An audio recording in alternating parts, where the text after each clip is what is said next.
अस्सलाम वालेकुम। मैं सलमान रिजवी। सबसे पहले सभी रोज़ेदारों को सलमान रिजवी की तरफ से तहे दिल से ईद की पुरखुलूस मुबारकबाद पेश करता हूँ। अल्लाह आपको हमेशा कामयाब रखे, अपने हिफ्ज़ व अमान में रखे, किसी को इस तरीके की जो बीमारी फैली हुई है पूरे देश में, इससे महफूज रखे। आप सभी के लिए दुआ है और सभी लोगों से गुजारिश है कि सब अपने मोमिनीन भाइयों के लिए और हर लोगों के लिए, पूरे देश के लिए दुआ कीजिएगा नमाज़ों में, क्योंकि हालात तो अब ऐसे हो गए कि जहाँ जिस घर में हम इबादत करने जाते थे अल्लाह का घर भी बंद हो चुका है। तो दुआ करिए कि उस दर को भी खोल लिया जाए। और आज एक अहम बात के लिए मैं आपके बीच आया था। मैं किसी के ऊपर टिप्पणी नहीं करना चाहता हूँ, किसी के ख़िलाफ़ नहीं बोलना चाह रहा हूँ। मैं समझता हूँ कि जब से इस लॉकडाउन के पीरियड में कई लोग मर भी चुके हैं, कई लोग बीमार भी हो चुके हैं, कई लोग घर से नहीं निकल रहे हैं फिर भी बीमार हो रहे हैं। ऐसी भी न्यूज़ चैनल पे काफ़ी सारी वीडियोस आ रही। 22 मार्च से जो पहला लॉकडाउन हुआ था, जिसको नाम दिया गया था कि जनता कर्फ्यू, 22 तारीख को जनता कर्फ्यू हुआ था, वो एक दिन का था। एक दिन के बाद 15 दिन का बढ़ा, 15 दिन के बाद फिर 15 दिन का बढ़ा, ऐसे चलते चलते आज तक ये लॉकडाउन हो रहा है। जब भी देश के प्रधानमंत्री का एक लाइव आता है तो उसमें बस यही होता है कि आज से फिर एक 15 दिन का लॉकडाउन शुरू हो जाएगा। तो कहीं ना कहीं इस लॉकडाउन के पीछे बहुत बड़ी राजनीति खेली जा रही है। मेरा आपके दरमियान आना एक ख़ास मकसद है। मैं अपनी टीआरपी के लिए, या मैं बहुत बड़ा कोई नेता नहीं हूँ, या मैं बहुत बड़ा कोई सेलिब्रिटी नहीं हूँ। कहीं ना कहीं इस चीज़ों को समझना पड़ेगा, जैसे मैंने समझा है, और मैं आपकी आवाज़ बन के आपके सामने आ रहा हूँ। तो कहीं ना कहीं आज नहीं तो कल आपके भी समझ में आएगा। लेकिन मैं समझता हूँ कि जल्दी समझिए आप लोग तो ज़्यादा आप लोगों के लिए बेहतर होगा। इन्होंने लॉकडाउन स्टार्ट किया था एक दिन से, आज 60 दिन हो गया लॉकडाउन का।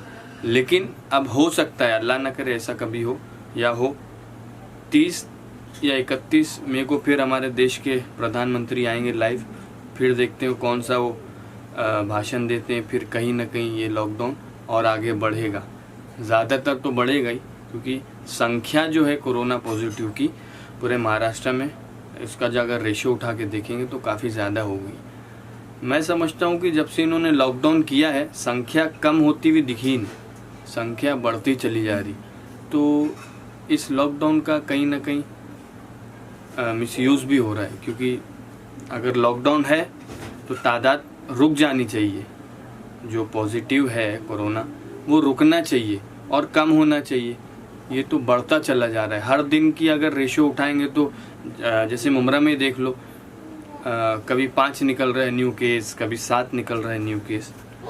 तो कहीं ना कहीं इस कोरोना की जो बीमारी है ऐसा नहीं है कि नहीं है, लेकिन इतनी भयंकर भी नहीं है जितनी इसको मीडिया दिखा रही।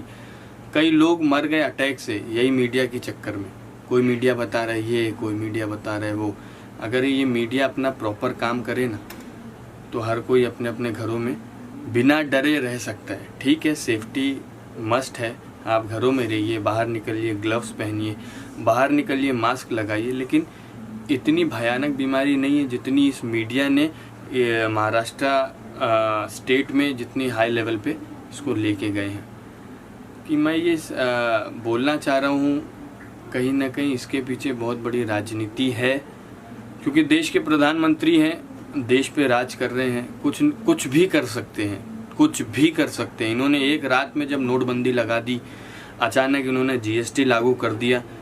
इनको देश की नहीं पड़ी, इनको आवाम की नहीं पड़ी, इनको पब्लिक की नहीं पड़ी, इनको परिवार की नहीं पड़ी। हो सकता है इसके पीछे भी कहीं ना कहीं पॉलिटिकल गेम है, बोल सकते हैं ऐसा। तो अगर लॉकडाउन कंटिन्यू ये कर रहे हैं तो कहीं ना कहीं संख्या भी गिरनी चाहिए, संख्या बढ़नी नहीं चाहिए। अगर बढ़ रही है तो कहीं ना कहीं इसमें आपका हाथ हो सकता है। मैं आवाम से, हमारे देश के मुसलमानों से, हमारे देश के हिंदू भाइयों से, हमारे देश के सिख भाइयों से, जो भी हमारे देश में रहते हैं, हमारे स्टेट में रहते हैं, उनसे निवेदन करता हूँ कि इस राज्य में जो चल रहा है उसके ख़िलाफ़ आवाज़ उठानी पड़ेगी। चाहे वो अपनी आवाज़ आप उठाइए या मेरी आवाज़ पे आप लब्बैक कहिए या मेरी आवाज़ को आप आगे पहुंचाइए। महाराष्ट्र सरकार से एक रिक्वेस्ट है, एक अपील है, आप हर स्टेट में, हर डिस्ट्रिक्ट में क्वारंटाइन सेंटर बना रहे हैं, बहुत अच्छी बात है, लेकिन कहीं ना कहीं आपको ये सोचना पड़ेगा कि कहीं 2,500 बेड के क्वारंटाइन सेंटर बना रहे हैं, कहीं 250 बेड के क्वारंटाइन सेंटर बना रहे हैं, कहीं कितने बेड के। तो सबसे पहले आपको सर्वे ये करना पड़ेगा कि जितने बेड के आप क्वारंटाइन सेंटर बना रहे हो उतने डॉक्टर्स अगर अवेलेबल हैं आपके पास, तभी ये कदम उठाइए। आपके पास मेडिसिन्स हैं उनको देने के लिए, तभी आप कदम उठाइए। नहीं तो ऐसा होगा कि खांसी आ रही तो लोग डर के मारे चले जा रहे हैं, बुखार आ रहा है तो टीएमसी वाले, बीएमसी वाले जाके घरों से उठा दे रहे। साहब, खाली घरों से उठा लेके आना और हॉस्पिटल में एडमिट कर देना कोई कमाल नहीं है।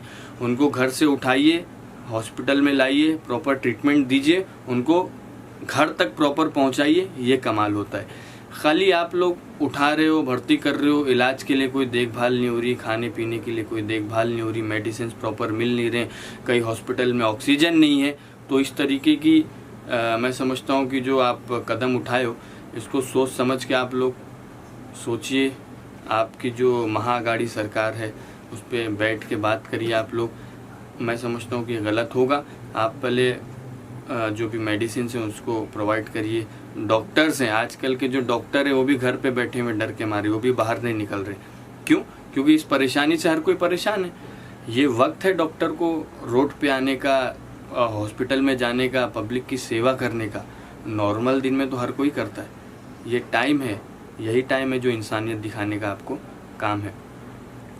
मैं एक और सवाल उठाना चाह रहा हूँ कि हमारे देश के प्रधानमंत्री ने बीच में PM केयर करके अपना अकाउंट दिया था कि जो भी है आप PM केयर में डालिए, देश की सरकार गरीबों तक हेल्प करेगी। अभी तक साहब एक भी आपका हिसाब किसी पब्लिक तक आया नहीं है। मैं सारी पब्लिक की तरफ से, सारे देशवासियों की तरफ से मैं आपसे सवाल कर रहा हूँ कि जितने भी फंड्स आए, किसी ने 15,000 करोड़ दिया, किसी ने 25,000 करोड़ दिया, अभी लेटेस्ट एक आपको लोन के तौर पे मिला है 20 लाख करोड़ आपको मिला है।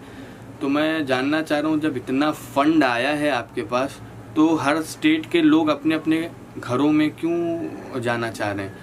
आप हर स्टेट को एक अमाउंट दे दीजिए, अपने अपने स्टेट को देख लेंगे। हमारे CM साहब जो भी हैं, अपने स्टेट के CM होंगे, अपने प्रदेश के MPs होंगे, अपने क्षेत्र के विधायक होंगे, अपने वार्ड के नगर सेवक होंगे।